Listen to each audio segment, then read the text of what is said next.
Well, welcome everybody. So I'm going to do some announcements. Western Hort has invited us to their private spring garden tour, which will be on this Saturday.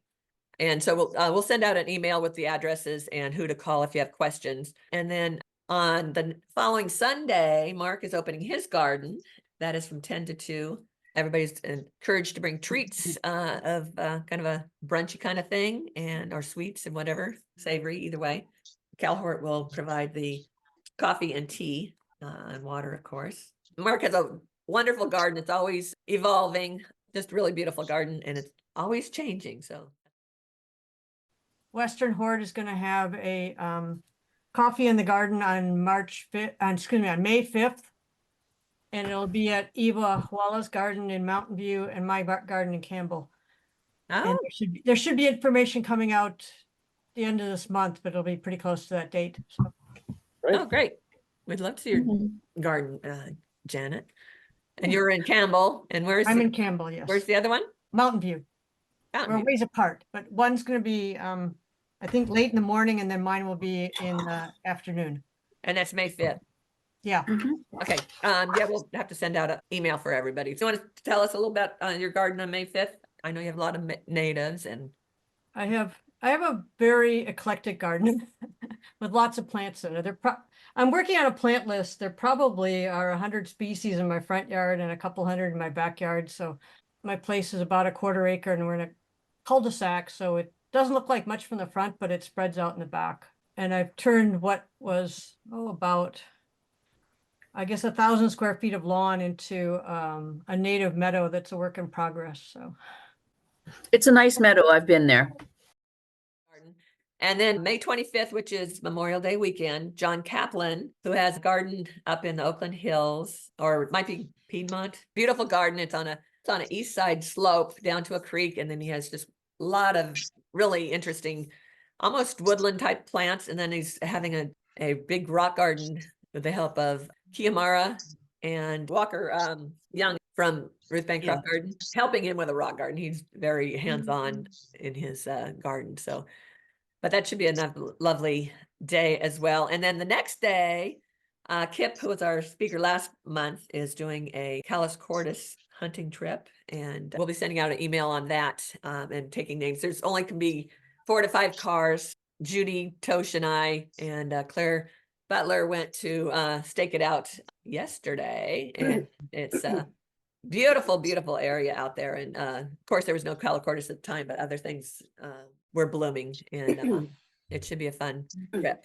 If you want to host a coffee in the garden and invite everybody over to see your creation, we really encourage that. And everybody loves to see everybody else's garden. So let me know if you want to share. Next month, we're going to have Dr. David Tepper, and that's going to be in person. And we usually start off with a walk on the Botanic Garden. And I don't know if people were with us at the November meeting last year. We walk through the botanical gardens, which we always do if we have a live meeting. And he kind of attached himself, and he was just a great guy and came back for pizza and our demonstrations and our plant exchange. And a doctor, and he is quite knowledgeable in ethnobotany and the uses of plants with indigenous people as well as modern day folks.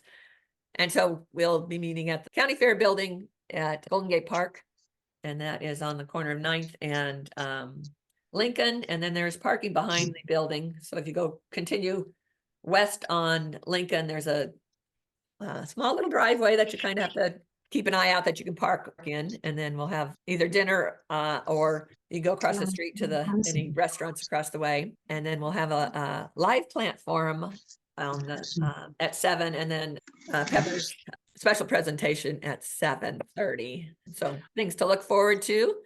And I volunteered for this, and I do know something, but I'm moderately intimidated by the brilliance in the room. So I hope everybody comes with, and I'll be happy to spirit a conversation around, man and plants and psyche and medicine. Well, everybody knows more about some things and not as much as on other things, so it'll be all welcome. We look forward to your talk for sure. Thank you. Looking forward to it as well.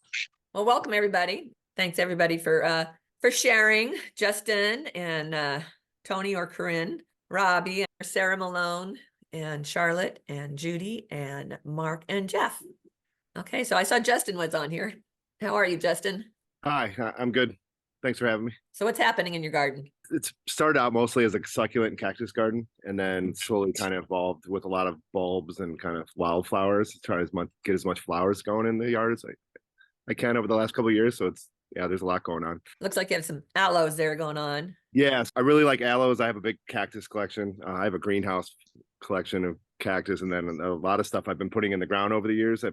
Seeing what will survive the Bay Area weather, and to my surprise, most things have. And so I have a pretty large collection that's actually in these raised beds in the front yard as well.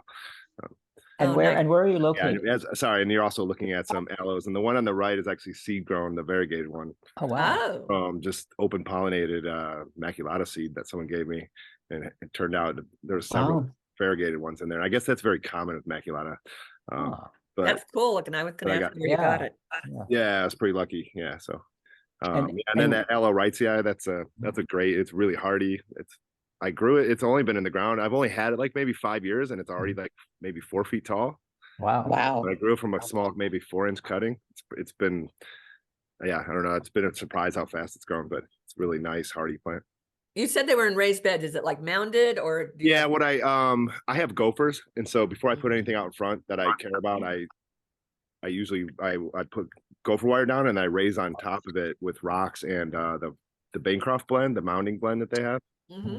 Because it's good for succulents and cactus and stuff like that. It's really well draining, and it also has a little bit of clay, so it kind of holds its form pretty well too. So, but yeah, so that's mostly what the succulents are in, and then there's some other beds that are more using most of the amended native soil, and then some things are just in the native soil. Because I moved into the house, I didn't realize how good the soil was until I started trusting it. And it's actually really native soil here is really good. Oh, so good, yeah. Just straight in the soil. You said you had started gardening in another spot, a different part of the country. It sounded like you started out somewhere else, gardening and such. Oh, no. I mean, I'm from Illinois originally, but I came out to California, Southern California a while. And then I moved to the Bay Area actually because I wanted to start gardening when I was like in my early 20s. But yeah, so I live in Pinole now. And you have a little greenhouse in your backyard, you said? Yeah, a little tiny, kind of just small, like 6 by 12 or whatever, but I have a pretty large cactus collection. Oh, cool. Not very old because I've only been collecting for like 6 years, but it will get older. Yeah, that's the beauty, right? Better every year. Exactly. Yeah, so that actually I got a lot of cactus flowers right now. April, as you probably know, is like incredible month for cactus species. A lot of flowering stuff. I see your mammillaria there going.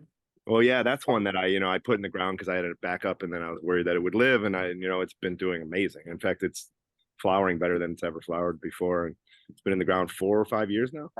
It looks pretty big. How big? Yeah, it's probably at least 8 inches. The crown, the whole thing. Wow. And then it just does better and better every year, and it's like put almost a full ring this year, and there's like, you can see there's like 10 rows of flowers that are going to flower eventually. I was going to say, it looks like there's buds waiting to pop as they they bloom as they go up, evidently, huh? Yeah. They'll just kind of bloom for a long time. But I had another one that rotted, but this one has survived. So over this winter, or? No, last winter. Last winter was brutal. I lost a lot of plants. Probably. I found out which ones are really truly hardy and which ones weren't last year. And this year has been great though. It's been really easy. I haven't lost anything that I know of so far. It's so warm and just kind of mild all winter. So, and then there's the Lechonalia bulbs. I've been starting to throw a lot of bulbs in there. Tried some South African bulbs just because they're cool and see what would stick. Again, to my surprise, a lot of things are doing really well. Oh, neat. I love the Paleospilos. Oh, Pliospilos or something like that. Yeah, Pliospilos. Okay. Something like that. I don't think there's official pronunciation, but yeah, that's another one that's been in the ground a couple of years. They never look like they're doing very well, but they survive and flower every year. So I just leave them alone. I love the flowers. Yeah, they're pretty great. I would like to make a comment too about that Lechonalia. I am surprised at how well the Lechonalia grow here. They just take off, and I've got them in pots. I don't have any in the ground yet, but they're headed that way. And I'm really impressed how easy they are to grow. Yeah, I'm finding the same thing. I just throw them, I had just whatever I can get my hands on, just throw them in different spots and see what happens. And they really evolved. And well, the snails were really brutal to them this year, but other than that, they've been flowering and doing fine. Oh, the snails Nice, like them. I nice, didn't yeah. realize that. Yeah, I don't know. It's just a big, I don't know if, is anyone else having a really problem with snails and slugs this year? I've been, man, it's like, they're out in I like am. 100 numbers in my I've yard. had unbelievable problems with snails and slugs, and I haven't had them in years, and I attribute it to my rat population dropping because they eat them, but maybe it's worse than that. It's been a bad year for me. Well, I just found that when I go out at night with a flashlight, and that's when I can find them all. And I just eliminate hundreds sometimes of snails and slugs, if I haven't done it for a really long time, and just pick them off. And of course, it scares the daylights out of my neighbors because they see someone creeping around in the garden with a flashlight. But anyway, it's a really effective method. It beats poisoning. Yeah, it's definitely. And it lasts pretty good too. Yeah. It looks like your Louisias are blooming. It looks like that's in a little swale or not. Well, they're all like kind of between rocks that are mounted to kind of it's just tucked into some rocks. But yeah, that was a surprise. I didn't think that they didn't look too good last summer. And then this winter, they look like they recovered. But this winter's been so mild, so I don't know if that's proof that they'll last long term. But so Do far, you water in the summertime? I did. I know that they are in beds that I will water a bit, but because it's a xeric bed, I don't really water that often. It seems to not bother them. And that's, I think, why the bulbs too, the summer dry bulbs kind of do okay, because I don't like, I'll water maybe once a month, but I'll water pretty deep, but then I let it get pretty dry between waters. Agave on the left there and friends. Yeah. So you can see that agave's been in the ground for 4 or 5 years now. And then I started putting flowers around the company. It used to just be a really kind of harsh, like all real succulents and real spiky stuff, and kind of soften it up with flowers. So. Okay. And does that not pop, hopefully, kind of like... When it was small, it did a ton. And in fact, that was actually a pup of one that I had. And then, but as soon as it got in the ground and it put some size, I haven't seen any offsets from it since. And I think that's a general, I see that with aloes and with a lot of my agaves that pup when they're in pots. Once they get in the ground and they put on some, like the main rosette is putting on some real size, they tend to just stop. Oh, And that's good. Good to know. they'll come back after they flower, because I had a parasana on the ground that flowered a year ago, and it didn't have any offsets. Like it had it when it did the same thing, and then but as soon as it flowered, like there was like dozens of them. It had to pull. Oh yeah, these are a friend of mine's in the South African bulbs, and was doing an order, and he's like, "You want to split with me?" And I'm like, "Sure, I'll try anything once." And and they're growing in a bed in the backyard, doing really well. And are they in kind of similar soil or not necessarily? Well, Are they in sun? I used different soil in the back for this bed I have. I used basically a mix of like ultra potting mix from American Soil and Stone, and then a bunch of sand and a bunch of lava stone, like 3/8 inch, like the lava rock, to amend it with to make really chunky. It sounds like a well-drained soil. Yeah. It was basically I didn't need enough to order it because I could only get 2 yards of the Bancroft plant. I only needed a little bit. I wasn't going to have an extra yard of something I didn't know what to do with, and so I just decided to kind of engineer my own soil. And it's actually really draining, and stuff really likes it. Everything's grown pretty fast. Oh, the bulbs seem to really like it, and they all came up this year and flowered. It took a while. The first year they just kind of grew flowers, and then this year they've been flowering. So I got my original ones in a bag from Costco when Costco used to have cool bulbs come through. But I don't have these colors. I'm a little jealous. But the other thing is I only amend my soil with organics, but it is by the curb. And I found that planting and I overhead water. And so the water does not get to the edge really easily, but I do water every day and they come back gangbusters. In the clay organicized soil. Yeah, this year they've almost become a problem. I'm gonna have to rip some of them out. They kind of like some of the plants around them. I'll take your garbage. Well, that's what. Yeah, I was gonna say if everyone's, I'll probably have a bunch extras. Anyone who wants it just can have them. Well, The not colors are just amazing because I only have brown with yellow and brown with brown, and these are just to live for. Yeah, I like having the variegata come out really nice. we're having a in-person meeting next month, so hopefully people will bring things to share. Oh, okay. Hint, hint. Where's that at? I don't That'll be know. at the County Fair building in San Francisco on the corner, Golden Gate Park in the corner of Oh, 9th. yeah. Where the and- where the Succulent and- Society holds its meeting. Yeah, exactly. Down the line, save seeds from your Ferraria. You know, I've been I- trying to get them. I tried setting seed, and for some reason, I couldn't get any of them. I was out there with like a little, like one of those eye makeup brush things, and trying to get Oh, them really? to set. And for some reason, they won't. I don't know if it's because the snails eat the flowers once they're after a while. In fact, the first Well, couple flowers got yeah. eaten with those. But go ahead. So sorry. many things come into play to set seed. Who knows? Yeah, maybe it was too wet. I don't know. Yeah, probably should just Mhm. keep trying. But Keep trying. there should be, when I pull some up, because I'm gonna have to pull them up. They're kind of out of control there. There's probably dozens of the little tiny corms or whatever they, because that's what they came in. They were like maybe like 3/8 of an inch long, just like little tiny little things. Seems like they grow Excellent. pretty readily underground, maybe. Wonderful. But yeah, I'll save if I pull any, I'll save them. If anybody wants them, I'll bring them Great. Wonderful. Great. You get a lot of takers on that one. there. Any other questions for Justin? Okay, thanks, Justin. All right, thanks for letting me share. I don't think Tony's here.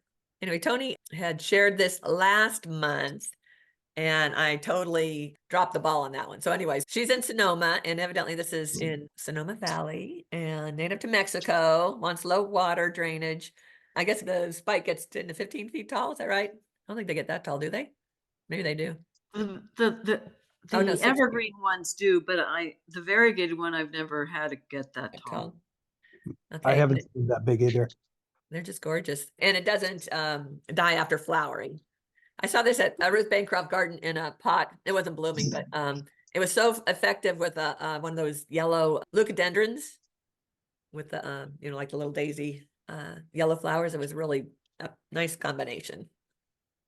My impression was that the plant will die back where it flowers, but it'll pop out kind of like an agave, I think. Oh, and get a pup after it blooms. Yeah, and I have 2 or 3 pups on the one that bloomed a couple of years ago, but that one's gone. The main flowering plant died, but it gets side Yeah. shoots. Okay. That's I don't know if that's always the case, but that's what happened to mine. okay. Sarah has a beautiful garden in Petaluma. Probably some of you guys have been to it. I think Mark had a coffee in the garden at Sarah's house one time that we all visited, and she's open to have another coffee in the garden. I think she's the editor of the Conifer Society or something. So she has lots of conifers, lots of evergreens, and quite a big piece of property. But she had this puya bloom. She loves the puya, so gorgeous. Planted it 6 years ago from a gallon can. This is the biggest spectacle thus far. She has put other puyas in the garden. And her garden is about 5 acres and quite a lot to see. And this is native to Chile. And it's pretty contrast with the beautiful silver leaves, though it does have spikes. I'm afraid to grow them myself. I love them, but they're a little bit ferocious for my small garden. Anybody else have any experience with this particular puya? Never saw it before. Mm. You have a pretty big puya in your garden, don't you, Kristen? Is this the one or not? It's not cerulean, and I have all these hybrids that Martin Grantham did, and then I have a big. He thought it was a hybrid, but it was a Bertinonia, and it's the one that makes the turquoise flowers, and the spike gets up to 10 feet. And my gardener had to dig it away or chop it off because it was bugging one of my trees that I want to keep. So I brought it up to my daughters, and she had chipped her property a lot, and we just laid it down and put chips on it because Martin said I shouldn't be planting it in the rain. But and it's doing really well now, and it'll grow without water.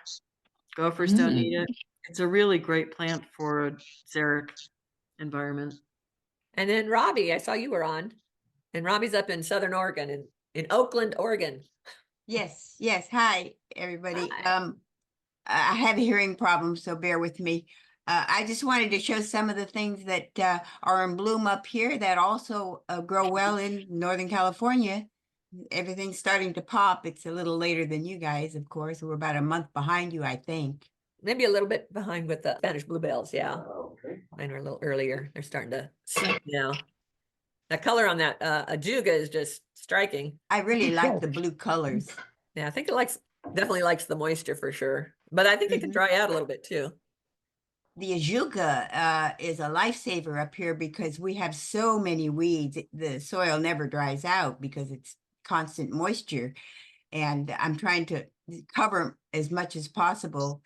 And of course, the ajuga doesn't like the real hot sun. So I'm covering a lot of my David Austin roses, which like the afternoon shade with the ajuga. But it'll fight the weeds. That's good.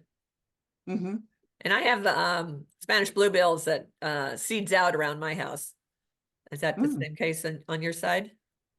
Yeah, and thank you for correcting me, Ellen. I wasn't aware that it is the Spanish one, the Spanish bluebell. Yeah, this is a pest in my yard, and I have a friend who just loves them. So I just had a bunch dug out today for her. A huge box, bigger than a 15-gallon, and there's still more to go. Nice to share. Oh, you don't want this plant. It just doesn't stop. Well, if you got I'll space to share fill some in, it's stuff. nice. I have a lot of Silopruviana too. It's just, I have too much of it all. It's all going crazy now. Thank you for sharing. And then Judy, I saw you were on, or maybe not. I can pretend to be Judy. Okay, go. No, I'm just kidding. No, but this Phlomis, we use this quite a bit, and this plant is tough as nails. It's so beautiful, but we grow it in gardens with absolutely no summer water, and it looks great all summer long. How does it compare to the yellow? I love the yellow one. This has obviously has smaller leaves and such. It's smaller leaves, doesn't get quite as tall as the Phlomis fruticosa, but otherwise they're both equally tough and really beautiful. Nice. Hi, Ellen. I couldn't get myself unmuted. I was here, but I couldn't get myself okay. unmuted. Well, do you want to add anything to that? No, just that it's mine's is kind of the edge of a sunlit area under redwood, and it's about 7 feet high and about 4 or 5 feet wide. Oh. And Wow, that's big. Wow. It's big, yeah. Wow. I think it's because there's so much redwood duff underneath, and it keeps it moist enough that it keeps getting some water. But I do cut it back to about a foot or foot and a half every winter, and then it just sprouts right back. How shady is it? It's right on the edge, right where the Oh, sun, where the tree shadow hits the sun. Gotcha. Okay. And Judy, do you water it during the summer at all? It occasionally gets as a spritz or something, but no, I don't. Okay. It does fine with very little water. Yeah, we have it in the city in San Francisco with no summer water at all, and it looks beautiful.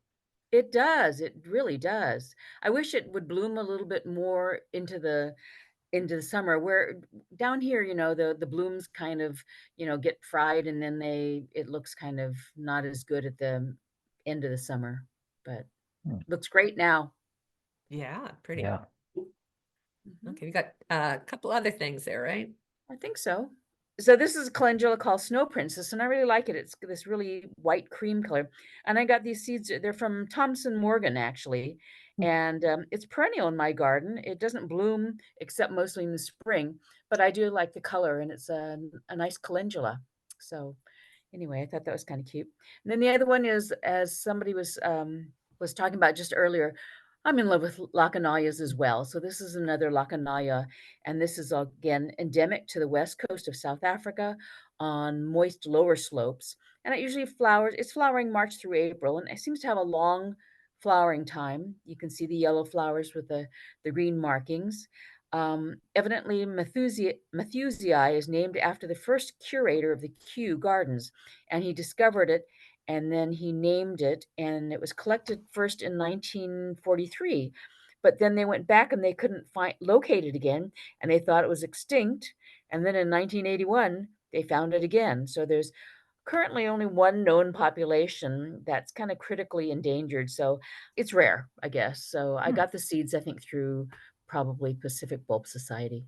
Are they trying to restore more or Well, it was endangered by overgrazing, and then also, I guess there's choking agricultural weeds in the one area. There's only one area where it grows, actually. There's So they only need one deer known spheres, huh? population. Pardon? They need deer spheres, huh? Or Yeah, whatever. that's what you could make some and send them over, Ellen. And Judy, did you say you grew that Hi, one from hello. seed? I think I probably got it from bulbs, actually. Oh, okay. If it's seeds, I will hold on to some seeds for you. Here's a little teaser for Mark's garden. Okay, so that Melianthus pectinatus I've had for a while, and it bloomed recently, and that's the flower from last year maybe. But I thought I'd share this plectranthus I got from Linda Riccio. I'm not sure. I never know how to say your last name. And this fuchsia I picked up at Nori's in Santa Cruz, which Charlotte was able to tell me the name of this thing. And in that middle picture, it's that's the fuchsia, and then the purple flower is something different. I didn't include that one. I didn't mean to include this picture. I thought I was doing another one, but I was working on my iPhone. So, and in that upper left-hand corner, you can see the serrated leaves of the Tilanthophora grandifolia of this particular form, which our host next month, Jean Kaplan, he brought those in, and Linda brought the plectranthus in, and I made out like a bandit. And then this one, I joined the Bromeliad Society one year before we went into lockdown. And I did because David Fikes was going to be giving the first talk of the season, and I knew he would be talking about terrestrial forms, which is basically what I'm interested in. And he brought a number of things, and I was lucky enough to score in the drawing afterwards. I think this is called, I'm not sure if it's Diana or Diane, but I just love the whatever this color is. And the one in the on the right, the one on the left and the center are so far this year. I divided it, and so I have it in a pot and in two of these planting pockets. And then this flower in the right-hand side is from probably last year. Yeah, I love the little dark blue edges to the flowers. It's like I can't think of the name of the genus, but it's Bromeliad nutans. Yeah, Green it's spears. Bilbergia. Bilbergia, thank you. Bilbergia, yeah. This looks like a Bilbergia hybrid of some sort. Yeah, I just love that color. What is that? What would you call that pinky orange color? Salmon? I don't know. Is that salmon That's a or good color. I don't know. Nice. I like that. Yeah, it's very color. nice. Oh, and then this thing, I have to clear this out. I've promised this area of the side garden to my stepson, so he can, whenever he's in the area, because he's living up in Oregon, working, his office is out in Walnut Creek, and so he's down in the Bay Area periodically, and I want to give him a place he can always park and not block our driveway. So this is doomed, but oh my goodness, it's getting so tall this year. I take a look at it every day. It's so cool. You need to find a home for it then. Can you Well, yeah, move it to another spot in the garden? I can't imagine this could transplant it. I mean, they're so hard to do in when you want to, they're so deeply rooted. I'm afraid it would be impossible to pull it out and move it, but I'll have to try to get seed again. Annie's hasn't had it for a while, but that's where I got it originally. I have one and it's too shady. It just gets the foliage in the winter. But it seems to want sun. And of course, we don't really have a whole lot of sun to offer it in Berkeley, but it's making do, and it doesn't seem to mind all the wet. Although I was thinking about it in these winds, some of the things that I let grow a lot taller than most people do in the back garden just were trashed. So I finally have been forced to cut some things back. So we'll see what comes of it. It might be for the better in the long run, but it looks a little banged up at the moment. Mark, did your Sanchez take a hit with the winds? No, that thing, those are like, I think of those as like young quaking aspen or something. They're like they're like a field of small trees like that. You know, they're sturdy. I was gonna say I have one in my garden. It certainly has gone gangbusters. Yeah.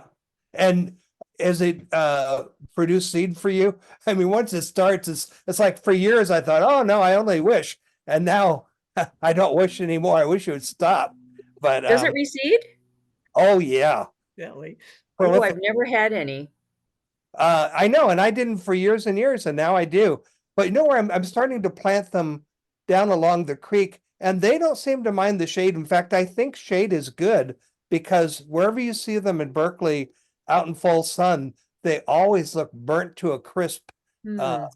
Like by May or June, they start to look really ratty. I know David Fikes won't grow it because he doesn't like the way it looks. After it, in the middle of Oh, this. it's finished blooming? Yeah, he's it's got to look good, or he doesn't want to have it in Well, his. yeah. In the summertime, it really starts to dry up, and then you think it's dead, and then it comes back as soon as the rains start. Right. It's kind of a good excuse to like cut it back and get rid of all those seed heads quick. Well, it's a cloud forest plant, right? So I probably wouldn't want it really hot and I dry. wonder about that. I'm not sure about that. Well, it's endemic to Canary the Islands? islands, Mallorca, right? Canary Islands, is it? I think. Canary Islands, Oh, yeah. okay. Think that's right. Yeah, and again, they behave more like a native. That it's they seem to do very well when they dry out more in the summer. And mine also were not affected at all by the wind. I was surprised because now they've gotten big. And Yeah, I'm happens. definitely in a very windy spot, Oh, yeah. being right on the bay.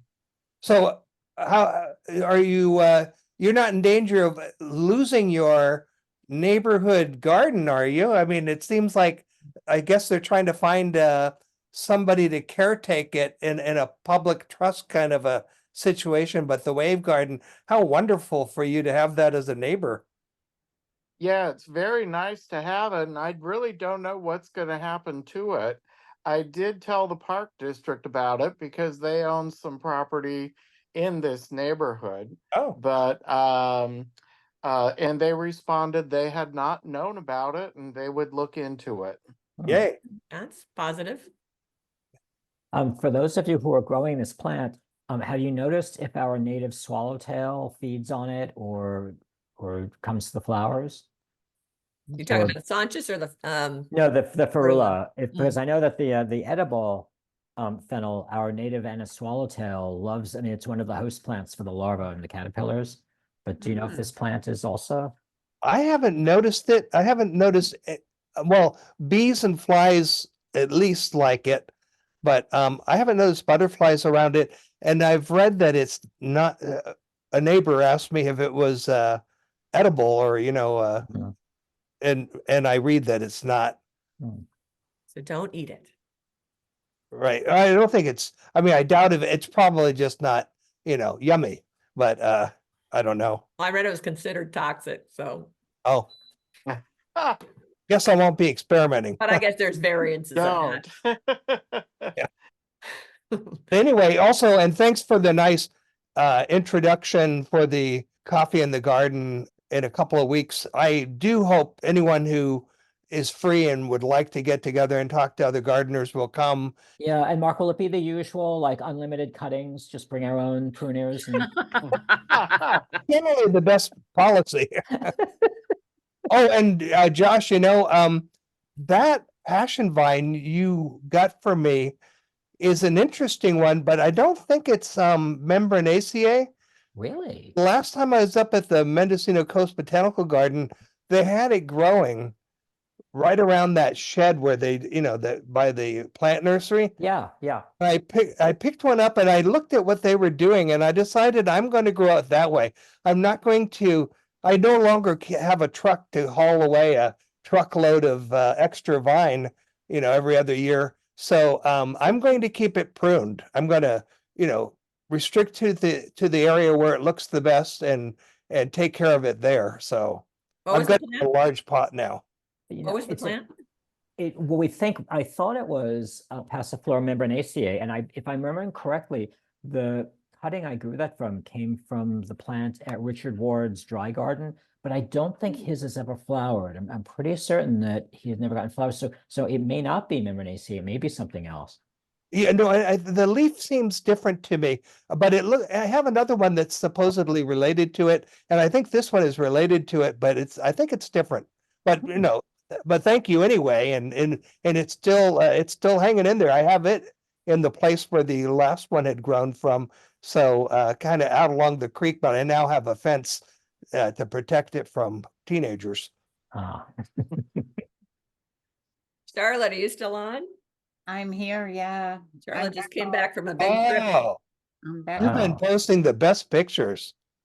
Yeah, it was very hot, but it was beautiful in Death Valley. Colonies of a lot of these flowers all around. That's Hills were interesting. turning bright yellow. Yeah, beautiful. It looks like Celia. Is the flowers in the hills in Celia as well? You know, I didn't climb up on those rocks to see what was growing on it. There was probably about 5 different species of yellow flowers. Okay. You know, some that are like smaller than my small pinky fingernail. So, you know, it could just be a bunch of different ones or the same ones, but Huh. all through here. And as we left Death Valley and, you know, headed back towards home, hills everywhere, just covered. Did you go over the grapevine? That's usually pretty amazing. No, we went through to Tehachapi. Oh, okay. Mm. Yeah. Nice. Yeah, and I think that actually, if you go back for a second, Ellen, Mhm. that's not Encelia farinosa.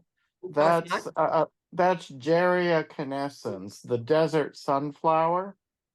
Oh, yeah. Gerea canescens. Okay. I'll change it on the slide before they post it then. Thank you. Yeah. That's Sure. supposed to be fragrant, huh? Oh, The desert sunflower. Well, a friend of mine passed through Death Valley and she saw a bunch of desert sunflower, a whole field of those. And she said those are very, very fragrant. So I was really curious about that. Yeah, they're having a very good year. Also, they were having a spectacular year in Anza Borrego. Mm. How long will it last? The Anza Borrego ones are gone already. Death Valley. My guess is that when did you see those there, Charlotte? last week. Yeah, we started out March 28th and we went to Joshua Tree and Mojave on our way to the Grand Canyon, and there was just a sprinkling of flowers that we could see then. And then we came back through to go to Death Valley and things really perked up. About last week, you said? Yeah, it was raining when we were at Joshua Tree. Hmm. It was raining on Sunday at Pinnacles too. And here's your Yeah, we had rain, we had snow, we had 90-degree weather. Yeah. little We bit of had everything. in the last couple of weeks. Yeah, we didn't do any hiking because it was just too wet, puddles everywhere, but just, you know, kind of close to the roads and close into the parking areas to see what we could see at the Pinnacles. The clematis was just gorgeous. And there was lupin and this paintbrush. Bart, so do you know if that was a finis or foliolosa on the Calstelea? Those look like the two that closely from the plant list. Right. Well, they are the two most common there.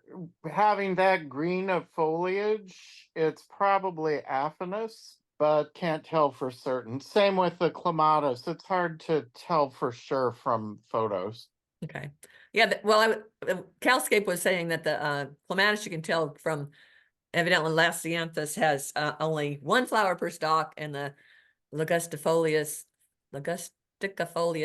has multiple flowers on each stem. Does that follow true? Pretty much so, but even zooming in on that, I can't really tell from that. Yeah. Okay. Art, would Yep. where it's growing Growing over location a give you scrub. where No, it's growing, would that give you a location, clue? not really, because they can, particularly in what, Pinnacles area, you can have both. But one's in a much open, drier place, whereas the other one is more found along streams. Typically, but not always. Okay. I've noticed that like Ligusticifolia blooms much later than Lasiantha, at least in my yard. Like it blooms late summer. Oh, that is quite a bit different. That's a lot later. Yeah. Wow. Well, and Jeff. I am still here. Okay. So I took a trip out to Texas to see the eclipse. We got reservations at the Longhorn Cavern State Park in Burnett, Texas, which is west of Austin. And they set aside the whole park for eclipse viewing that day. And I had never been there before. It was an unusual cavern, which creates crystals and stuff. And so when we got there, much to our delight, they had us park right next to a wildflower field. And so even if the eclipse might have been covered by clouds, which in the end it wasn't, we were going to be blessed with this wonderful field full of wildflowers. And so they gave us a little tour of the cave. And then we just settled in to take a closer look at the butterflies and bumblebees and flowers. And so these are just a sampling of what was in the field. The dominant species there was this lupine, the Texas bluebonnet. And then we had it punctuated with these other flowers to a lesser degree. Also, this is a little bit similar to I don't know if others in the group are aware of this, but Texas does a heavily seeding wildflowers along their highways. And I was unaware of it, didn't know to expect it, and ended up being there at the perfect time for it. And so we drove hundreds of miles through highways, multi-lane highways that were along the sides, on both sides, were flowers of this sort, a lot of the lupine and all the other flowers that I'm featuring here. And it was just spectacular. So if you ever want to go to Texas, go in mid-April because the wildflowers are unbelievable. I believe that was Lady Bird Johnson who piloted that and pushed that. That was one of her legacy pieces. Yeah, we were informed about that when we were there. But for me, it was just a big surprise and really, really fantastic. It was another reason to have made the trip, was just to see that alone. So these are just three of the different kinds, and little butterfly. A few more up in the upper right. The spiderwort was very beautiful and less present than other flowers, but really beautiful when you encountered it. And then we got to just relax, lie flat on our backs, put on the glasses, and hope that these clouds would break. We had in the minute before the eclipse happened, the sun and the moon were completely obscured by clouds. And then just in the nick of time, it cleared and we got the eclipse. So it worked out. Ta-da! Ta-da! It was fantastic. I can imagine. Nice. That sounds cool. Okay. Terrific. Okay. Anybody else have any other announcements or anything? Thank All you right. all. Thanks, Ellen. Night, Okay. everybody. Bye. Thanks so Bye, much. Ellen. Good night. Night.